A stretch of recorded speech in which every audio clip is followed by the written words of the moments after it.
जय माता जी की। मैं मंगल सिंह राव मारडा। आज मैं रेवदर के पास में एक जंगल में बहुत पुरानी जागीरी पे खड़ा हूँ। मेरे साथ में हमारे बड़वा जी श्रीमान दिनेश सिंह जी मेरे साथ हैं।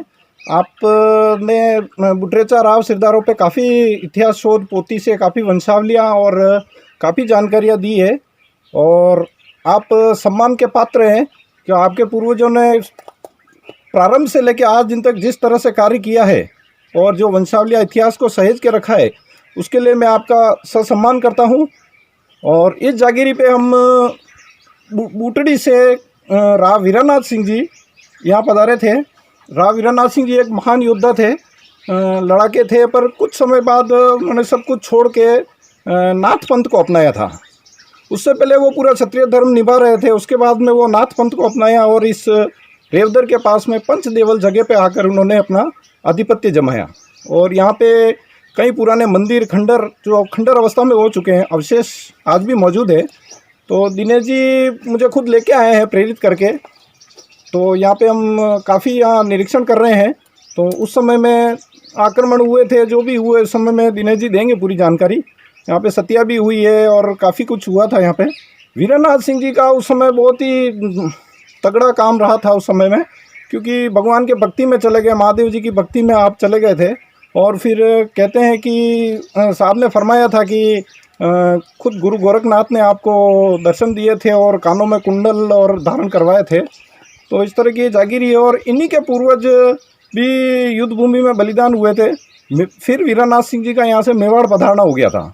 तो मेवाड़ पधारने के बाद में लाखा राणा थे उस समय में। उस समय में मालड़ा की जागीर फिर वीरनाथ सिंह जी को दी और आपके पूर्वज त्रिलोक सिंह जी भी वहाँ जुड़ा मेरपुर के सहयोग में कहीं युद्ध भूमि में बलिदान हुए थे। तो इस तरह की जानकारी है। तो अब मैं आपसे कहना चाहता हूँ कि आप थोड़ी सी जानकारी हमको अवेलेबल करा। देखो, मैं बुटोड़ा की जागीर पे घूम रहा हूँ। कहते हैं बेताल राव का वंश है और उनको मोहन राबू से फिर 12 गांव से बूटड़ी मिली। उनके बाद में उनके ऐसा कुछ था जो कभी अपने बाहर निकलने के बाद वीरानाथ जी एक ऐसे इंसान थे कि उनकी एक हुकूमत के लिए उन्होंने यहाँ पंचदेव यानी कि 5 देवलों का मंदिर बनाया। महादेव, ब्रह्माणी, भैरव और गणपति, यूँ करके 5 मंदिर बनाए यहाँ और पंचदेवला नाम रखा। और फिर यहाँ से पूरी जागीर इनके कवर में थी। और उसके बाद धीरे धीरे उनके रानी का झरोका भी है जो पहाड़ी के ऊपर स्थित है और झरोका है। और जो सैनिक खड़े रहते थे उन सैनिकों का भी वो ऊपर बनाया हुआ है। तो इस तरह से ये वीरनाथ जी की जागीरी थी। संमत 1331 के साल में थी जहाँ ये महादेव जी का मंदिर है। अब तो बहुत पुराना हो गया, 800 बरस हो चुके हैं। किसी ने अभी तक इसकी कोई परिभाषा ली नहीं है। लेकिन तो फिर यहाँ से 18 गज दूर पे सती का स्थान था और इस साइड में 18 गज दूर एक वाव है जो इधर नदी के किनारे थी। वो भी कुछ पानी के अंदर, पानी के हिसाब से वो डट गई है। और ये लगभग ये पहाड़ी एरिया जो पूरा दिख रहा है चारों तरफ का, इससे कम से कम उनके पास में टोटल 1000 कम से कम कहते हैं कि 1200-1300 एकड़ ज़मीन थी इनके पास में जागीरी की।